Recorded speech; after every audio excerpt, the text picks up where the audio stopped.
They shot the Deathworlder Cadet 3 times. Then she tore the door off the training facility. The Galactic Military Academy's training facility had been designed to withstand the combined might of a dozen species' most elite warriors.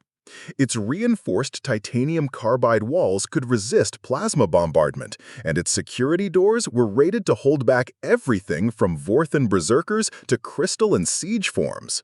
What it hadn't been designed for was Cadet Sarah Chen. The simulation had gone wrong from the start. What should have been a routine hostage rescue exercise had devolved into chaos when the safety protocols malfunctioned. The training weapons, meant to deliver harmless stun charges, had somehow reverted to lethal settings. 3 bolts of superheated plasma had found their mark, punching through Sarah's combat armor and into her torso.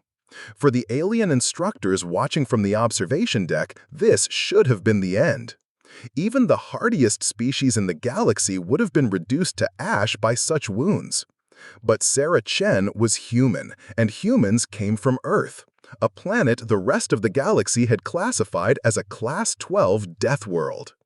Instructor Vex High, a towering septarian with 4 arms and scales like obsidian, leaned forward in disbelief.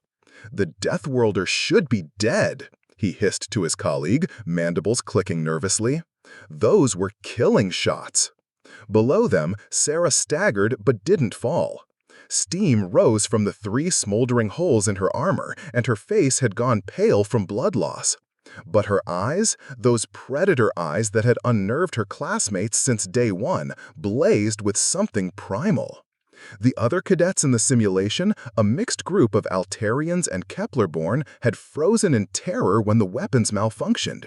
They understood what it meant when a human was wounded. They had heard the stories.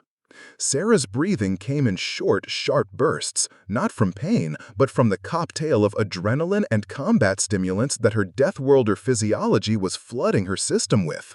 Her muscles tensed as her body shifted into what xenobiologists called human combat mode, a berserker state that had allowed her species to claw their way to the top of their planet's food chain. "Medical team to the training facility," Vex High barked into his communicator, but his voice carried little hope. If the humans survived the next few minutes, it would be a miracle. Sarah surveyed the simulation chamber. The hostages were trapped behind a blast door that required a security override to open. Standard protocol demanded careful infiltration and technical expertise, but Sarah was beyond standard protocol now. She walked to the door, 2 meters of solid durasteel designed to stop heavy weapons. Her fellow cadets watched in horrified fascination as she planted her feet, grabbed the door's edge with both hands, and pulled. The metal groaned. Warning lights flashed as structural integrity alarms wailed. Sarah's muscles bulged beneath her damaged armor, veins standing out like cables across her neck and arms. The other cadets had backed away, recognizing the signs their instructors had warned them about. With a sound like thunder, the door buckled. Sarah's grip found purchase in the twisted metal, and she wrenched it aside as if it were made of paper. The reinforced frame cracked under the stress, sending chunks of debris raining down. "Hostages secured," Sarah announced into her comm unit, her voice steady despite the 3 smoking holes in her chest. Behind the ruined door, the simulation's holographic civilians stood in stunned silence. In the observation deck, Instructor Vex High sat heavily in his chair. Around him, his colleagues stared in silence at the impossible scene below.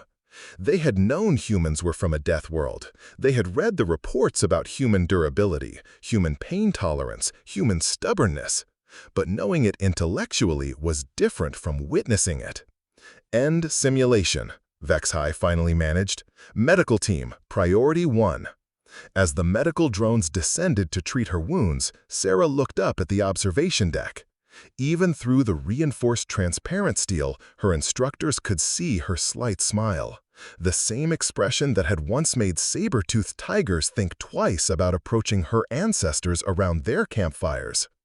The galaxy was a dangerous place.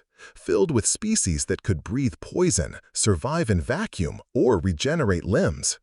But sometimes, when the universe needed a door torn off its hinges, it called upon the children of Earth.